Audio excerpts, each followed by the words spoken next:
Hello, I am Louise Lenahan Wallace, and I'm going to be reading to you today from my novel, The Longing of the Day, and it is one of 5 novels that I have written.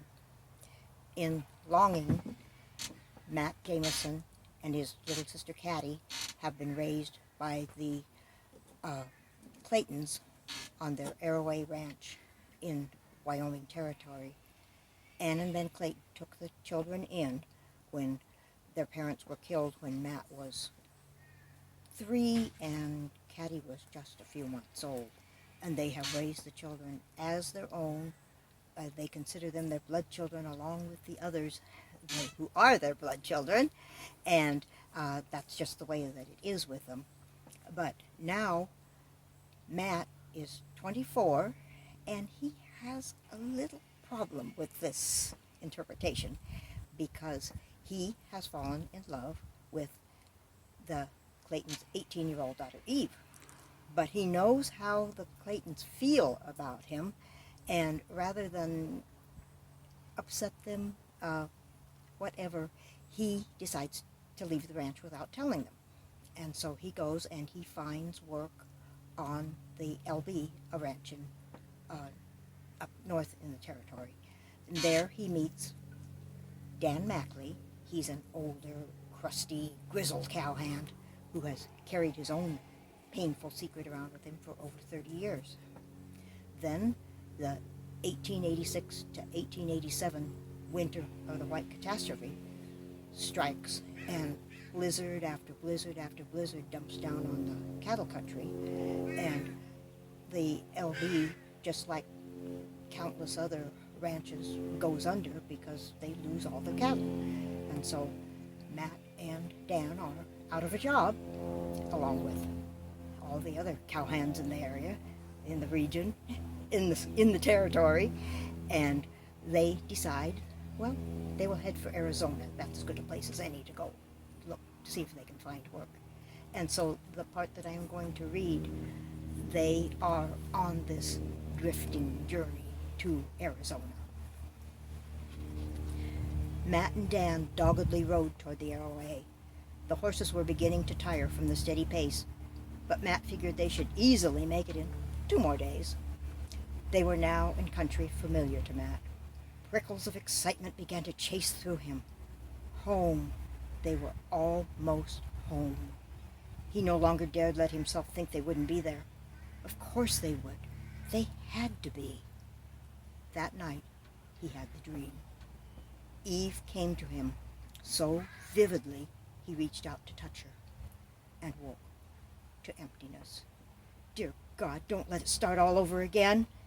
He hadn't dreamed of her for several nights, had hoped that at last he was getting over her. If only she weren't always so real to him. He lay shivering for a long time before he slept again. And again she came to him. This time her eyes mirrored horror. Her mouth was open in a scream that brought him bolt upright, wide awake and shaking from head to foot. The first faint gray of dawn lit the eastern sky. Matt's heart pounded so hard it roared in his ears, but over and above it echoed the pure terror of her cry. Still shaking, he crawled out of his blankets to where Dan lay. Forgetting all else in his desperate need for haste, he took hold and shook him, and promptly received a clout on the jaw for forgetting that, in waking a man, you never laid hold of him, shout at him, cuss him, blast a gun off at his ear, but never touch him. He scarcely heeded the pain in his jaw as he yelled at the sleeping man, shook him, and ducked another flying fist. Wake up! Can you hear me, Dan? Wake up! Dan uncoiled, bellowing like an angry bull moose. I hear you! Quit shaking me! He shoved Matt's hands off his arms and glared at him. What is wrong with you? We gotta go. Right now. Something's wrong at home. I know it is. Dan stared at him, bewildered. Hey, you aren't joking. No, we've got to leave now. Wait a minute, Matt. But Dan could see there was no stopping him this time. It was a full 100 miles to the ranch, a long ride for fresh horses, and theirs had been ridden steadily for many days. Would they? Could they make it? Dan looked at Matt, already heading out. "Come on, horse," he said grimly. Matt would make it or die trying. It was up to Dan to see he made it. All day the uneasiness tore at Matt.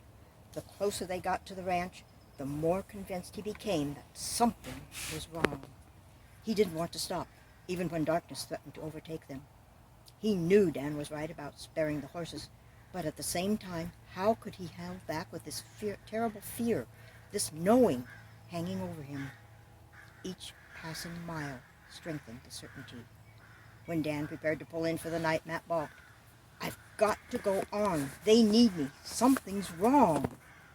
Dan saw immediately. This time there would be no arguing. He supposed he'd done well to keep Matt from flying off long before this. He sighed. "We'll go on, but after we've rested the horses." "How far out do you figure we are?" "About 30 miles. We'll rest the horses until moonrise." "Moonrise," he snapped over Matt's beginning protest. "You just about broke your full head running in broad daylight. How far you think you'll get in the dark?"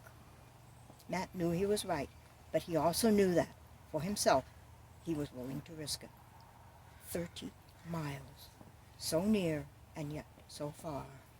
Irrationally, Christmas night, and Caddy's description of Mr. Alexander Bell's talking machine sending messages into the night flashed into his mind. But that, too, was futile reasoning. The moon finally rose, a pale, high, silvery gleam. At the first light, Matt swung into the saddle and headed out, leaving Dan to follow. Mile after mile spun out behind them, but the distance ahead seemed scarcely unraveled. Trot, canter, gallop, canter, trot again. The cadence beat upon him, became him until no other motion mattered. The stars wheeled, the moon swung higher, and finally, slowly, tipped into its descent. Fear, a sneering passenger that waited every stride the horse took, had clamped onto him so that he could no longer hold Tumbleweed to that steady gait the last few miles. The hoofbeats roared, his heartbeat thumped, his thoughts swirled through his brain like dried leaves fleeing before an autumn wind. And his soul was cold, cold as an empty house when the autumn wind wails through it. The last rise loomed before them, but Tumbleweed had neither breath nor strength for the ascent. Blowing heavily, urged on by Matt's raking spurs, he strained every muscle and sinew in one last supreme effort, and horse and rider burst over the top of that final slope. Thank you for listening.